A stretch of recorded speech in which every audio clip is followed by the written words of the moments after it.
Hello, everybody, and welcome back. I am Benita Hutchison, your psychic life and business coach.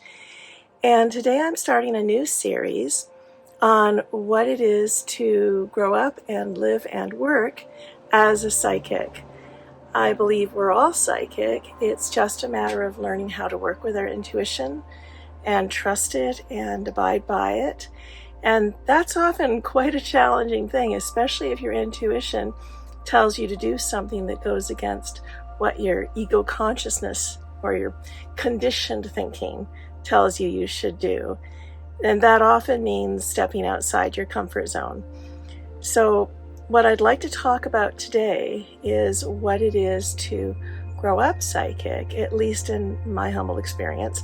I'm sure for many of you who have had psychic abilities or grown up with them, you may have had an experience of it in a different way than I did. In my case, I grew up in a psychic family. So my grandmother, raised from my mother's side of the family, and my mother, the female line of the family, is psychic. So my grandmother was a medium in England, and my mom was psychic. You might say working with psychic ability skipped a generation because my mother never used it in any professional capacity. My grandmother did. And so I heard about some of that secondhand, and I did spend a few summers with her and heard more stories about her experiences. And growing up in England, it was really commonplace for people to talk about the ghosts that haunted their homes. It's an old country, and therefore the very old homes often had personalities still hanging out there. And it's considered quite normal there for people to have abilities or to have somebody haunting their home. And I grew up with this normalized for me. So as a toddler, I would hear voices and I would see things. So I was clairaudient and clairvoyant. And I would run downstairs and say, "Mom, I heard the voices again." And she'd say, "That's nice, dear." Because that was normal for us. I didn't know that that was unusual till I got to school age and would talk to other children about it and basically be told I was unusual or strange or weird. But because I grew up with it, I was okay with that. And what I liked about that is that I never suppressed those abilities because of anything that was said to me about it. I did for a time suppress it because some of the visions and the experiences I had were frightening. And there was a time where it was hard for me to deal with some of the visions I was having. So a lot of times when I am working with people whose children are having experiences, and some of my children had experiences when they were little, I say, don't make a really big deal out of it. Let children be children. I have seen people treat their kids as so special because they're having these experiences, and that can be really ungrounding for children. They don't need that.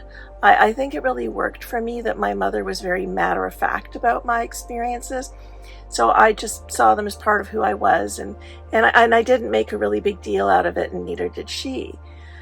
In fact, when my oldest was a toddler, I remember him sitting at the kitchen table for dinner one evening, and all of a sudden he's under the table and he's crying, and he's describing this man in the hallway, and he's terrified. And I just said, "Well, son, if you see the man, just say hi, and if you're not comfortable, ask him to go away." I mean, those are very simple ways of responding to a child's experience, and I find that's the best thing to do with children, is just keep it simple. And over a period of the next 6 months, he saw him on a regular basis. Now, I didn't particularly try to tune in on him. There's lots of spirits that can be around, and I tend to just go with what's happening and not try to make anything specific happen. And I remember my son getting quite exasperated with me one day and pointing into the kitchen and go, "Mom, will you talk to him?" So for my son, these were very concrete experiences. In fact, there were a lot of times I would think something and he'd verbally respond to it, because at a certain age, he didn't know the difference between thoughts and spoken words. And I knew that he was no longer afraid of the man, as he called him, when one day my son came up to me and said, "Mom, the man has a message for you." And I said, "What's that?" "He wants you to buy me a chocolate Easter egg." That's when I knew my kid was fine, now that he was, playing with his experience to his own advantage. And I think that's what basically worked with my kids. If they told me stories about seeing a grandparent who passed or what have you, I would listen. I would allow them to have their experience of their reality without questioning it, without getting into a lot of detail about it, just going, okay, that's interesting, and just letting them tell their story. I think that if a child is meant to take their ability somewhere, they will when they're old enough to really comprehend it. And if they're not, they're not. My youngest, who definitely showed certain abilities when she was younger, became a scientist. And so much of her thinking now is based on science. And I would say her intuition still shows through, but it's not something she really focuses on, at least not in our conversations. So your psychic abilities, your intuition can play a part in many areas of your life. I know of people in the scientific field who recognize that their intuition comes through when they've steeped themselves in the knowledge of their field. And then when they need an answer to something, the answer tends to just come because the knowledge is there deeply enough that their intuition will then just fish for that piece and hand it to them. When I was living in Northern Ontario and medical care was scarce, I learned a lot about homeopathy.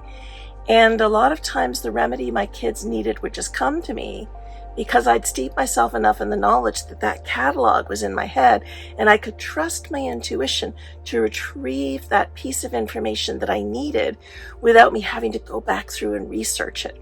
And really, that's what intuition is. It's knowing something without deduction. You know because you know. And when you trust your knowledge base enough, when the answers come, you can just trust that you've retrieved what you needed. And then there's that deeper level of intuition where you've, in my case, in my work, met somebody you've never seen before, and you can tap in and know things about them without them having said anything. And what is that based on? I like to think of it in the form of the quantum physics perspective, that there's this one unified field of energy. It's also the field of information that is completely interconnected, that there really is no you and I. There's this one field expressing itself in myriad forms. And if you think of the term quantum entanglement, everything in the universe connected to everything else, that's the real internet. That means just as we Google and we can find any information we need, we can also learn to tune in and get the information that we need. Now, I do think it's really important to be very ethical about one's use of this skill, and I'll get into that in later sessions as well. I don't tune in on people. In fact, I've been at parties where somebody goes, "Oh, you're a psychic. Tell me something about myself." And I say, I haven't tuned in. I didn't have your permission. And it's not a party trick. I tune in with people who've placed the intention to work with me. They've booked a session, or they've met me at a psychic gathering where I'm doing readings, and they've placed the intent to get that information. And when I tune in, I ask their subconscious to just give me the information that person needs. I'm not here to impress anybody.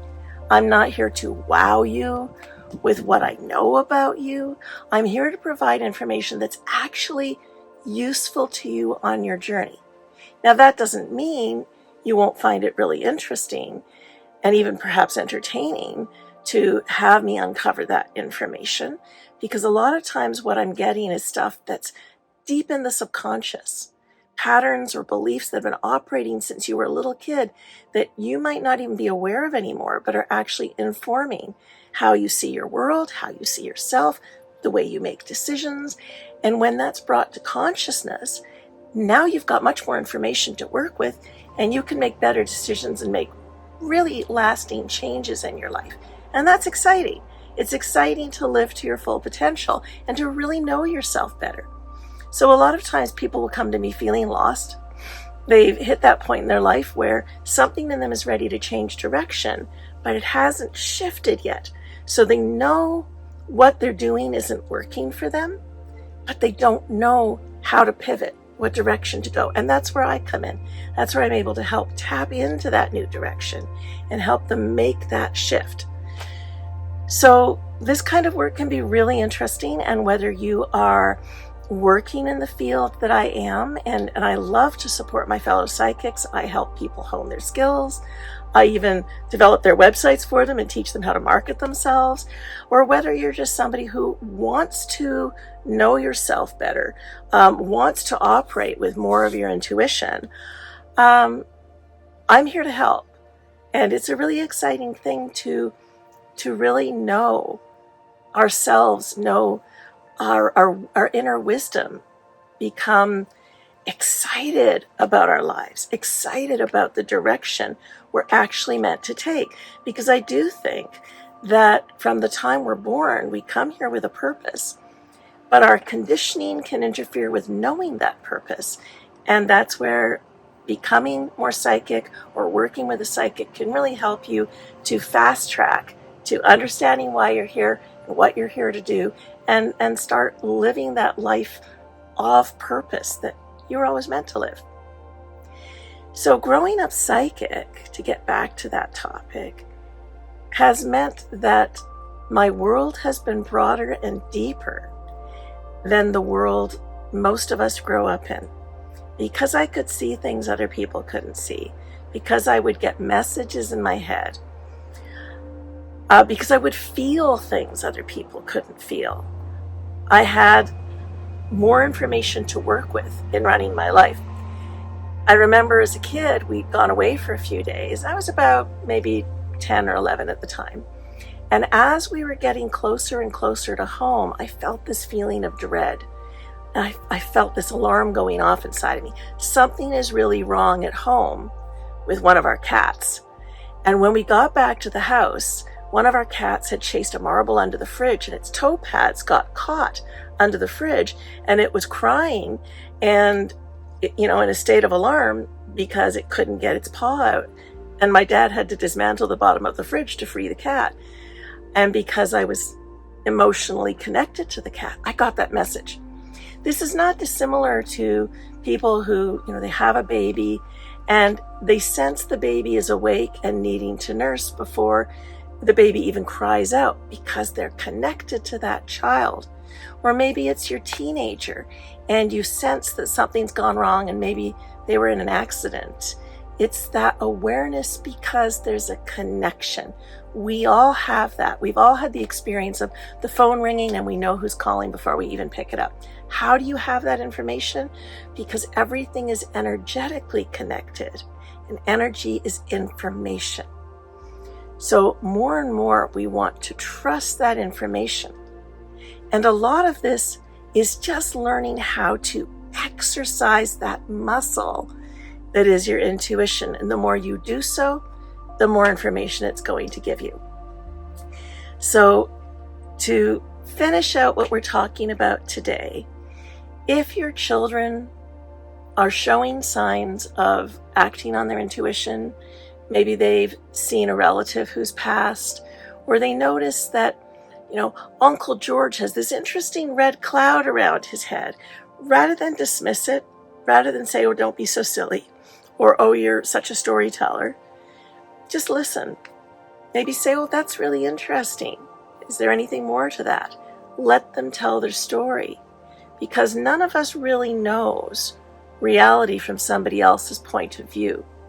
We may assume we know reality, but for all of us, it's being filtered through our consciousness, and it's being filtered through our conditioning. We see what we believe is possible. And isn't it exciting to think that there is more in the world that's possible than what you've seen so far? And our children are sometimes the ones who show the doorway to those possibilities because they haven't got as many filters yet. They haven't learned to shut down some of the reality that they perceive. We can learn a lot from our kids. We can learn a lot from that mind that is still fresh and open to possibilities. And we can become more open as we get older. We can learn to explore possibilities that maybe we learned to shut down or ignore when we were younger because somebody said that can't be so. A lot of the shadow work I do with people is to help them discover parts of themselves they shut down to fit into the paradigm in which they were born. So a lot of what we're going to be exploring in this series is opening up to possibility. What are you made of? You're a pool of pure potential. How do you bring that potential to light? How do you harness it to work with it? How can it play out in your relationships, in your work, in your spiritual life? How can you expand and become so much more than your limited ego consciousness has thought you could be? How can you have more, do more? We're going to start opening that door more and more to the possibilities of you. I hope you'll join me for this series. And if you have any questions or comments or you want to subscribe, please do so here on my YouTube channel. And please leave your comments below and I will respond to them. Thanks very much and have a fantastic week.